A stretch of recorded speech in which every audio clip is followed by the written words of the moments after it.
Hello, my name is Andrew, and I have never used a teleprompter until this video. I'm going to save everyone's time and skip the biography on how I found myself where I am and get to what I'm planning on doing with this channel. I started making holsters for handheld archery releases 2 years ago and have an Etsy shop to sell them. Link is in the description.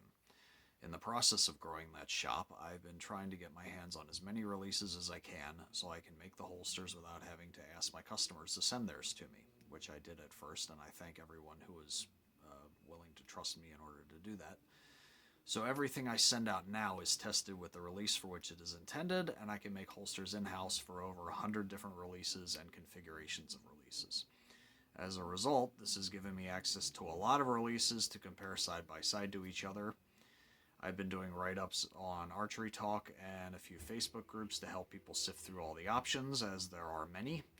And the more time I spend doing this, the more I notice the same questions keep popping up related to comparing releases to each other, sizing, features, build quality, trigger quality, and overall impressions, as well as which one is the best for a given application. There are threads constantly coming up from archers, new and experienced, looking to upgrade their equipment, change from a wrist strap to a handheld, switch from one handheld to another, addressing issues around target panic, or just looking for someone to point them in the right direction. I can see why these questions keep coming up. There is no set standardization on sizing, and that includes within the same manufacturer's product line. No available resources comprehensively, anyway, at least not that I've seen, to compare different brands to each other, and as well-meaning as everyone is with the attitude of archers helping archers, there's a lot of conflicting info based on personal experience with a limited sample set, assuming they answer your question at all.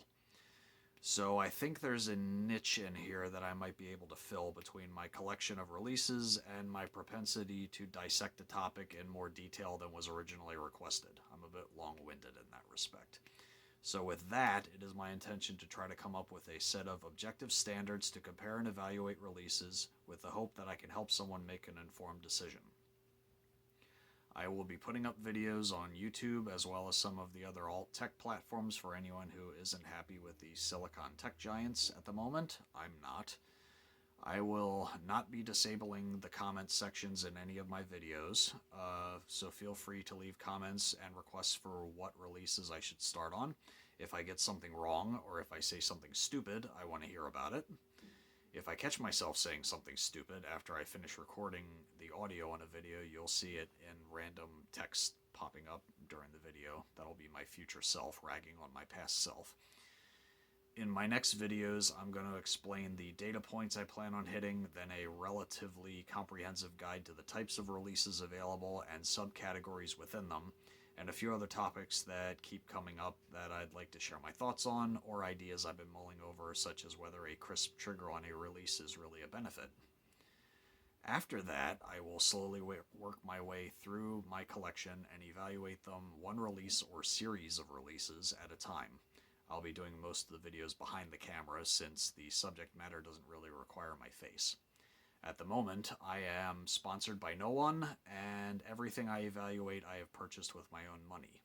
I have my favorites, but plan on giving everything a fair shake and have no plan to misrepresent something as being good when it doesn't deserve it. If something doesn't pass muster or is trying to punch above its weight in terms of price or features, then I will say so. So if any of that sounds appealing, please feel free to like, share, and subscribe. Thank you for your time. Take care, stay safe, and happy hunting, living, foam, paper, or otherwise.